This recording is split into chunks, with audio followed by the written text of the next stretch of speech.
Good morning to all traders and welcome to this market insights video on US stocks. We're going to have a quick look on Boeing, Pfizer, as well as ExxonMobil. The last two are out from the Dow Jones index as the Dow Jones announced switching out three stocks. The ones that we're interested to talk about are these two.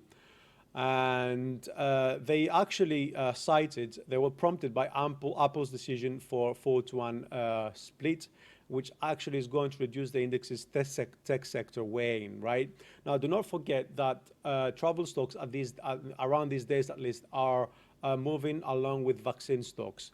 On Monday, we talked about the latest FDA also fast-tracking a vaccine news and how they could help the indices as well as some stocks. And this actually was the case as optimism, of course, is rising. However, we need to be cautious about that sentiment because researchers now found a man in Hong Kong being actually infected, again, reinfected pretty much. So one caught the virus in March and once again in August. And that might really shift the sentiment into today's session, right?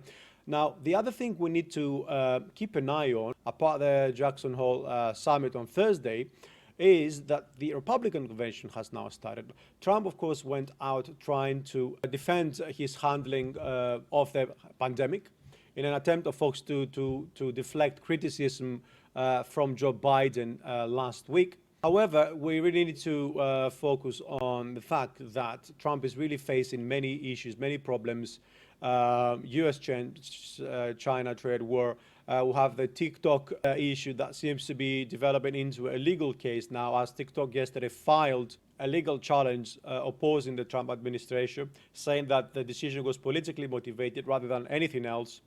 And of course, we also have WeChat in the game as well now. So the question is really Trump going to be able to get back on track, or are we going to see Biden actually maintaining his lead?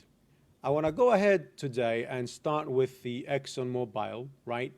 And that is because, as we said before, they were actually removed from the Dow Jones index.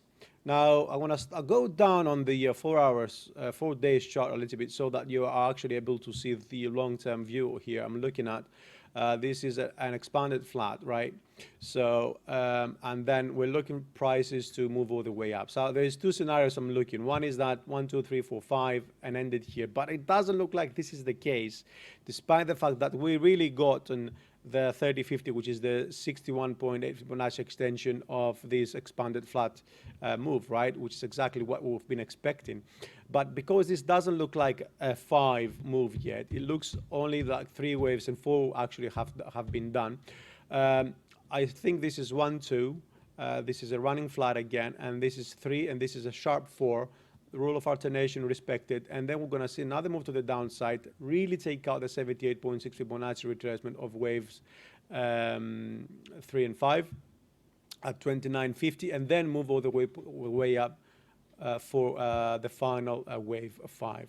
Now, Pfizer, let me just, okay, well, since we're here, I'm looking at this as an A, B, and a C, so we're still in the, as you see in the cycle degree, we've done wave 2, 1 and 2, and we really looking at this in the long term to be a very good move to the upside.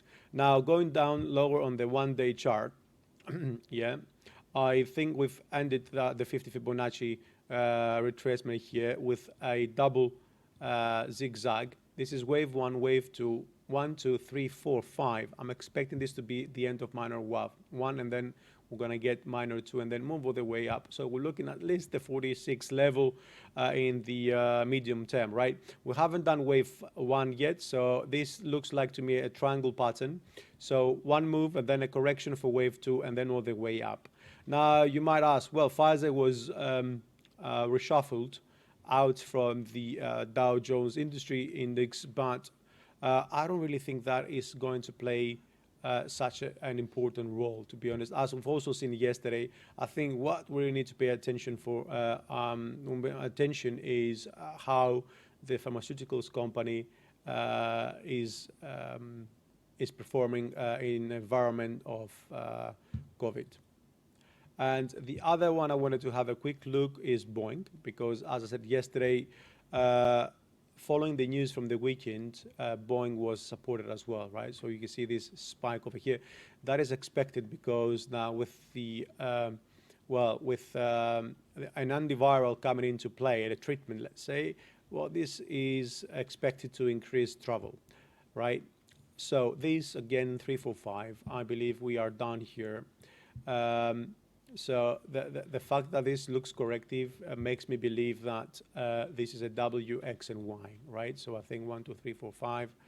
That would be a W, X, and Y again, right? So we could have another 3 actually following after this low over here.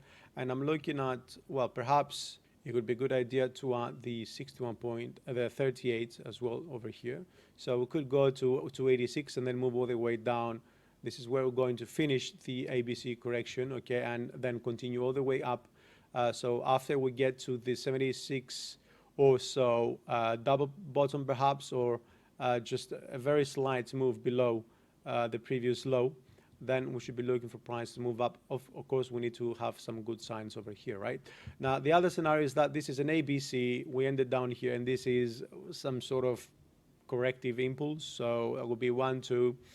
Well, actually, what exactly would be is a multi-structure degree to the upside. So, which would mean this is 1, 2, then this is 1, 2, 3, 4, and 5. We're gonna get 3, we're gonna get 4, and then 5, and this would be 1 primary, right?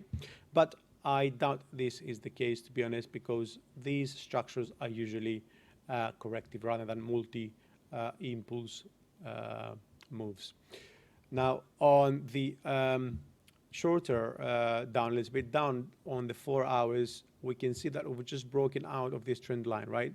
So I would really want to see next the 189 being revisited. Perhaps we see a retest and then a break to the upside in the short term. So thank you very much for watching, and we will speak again tomorrow.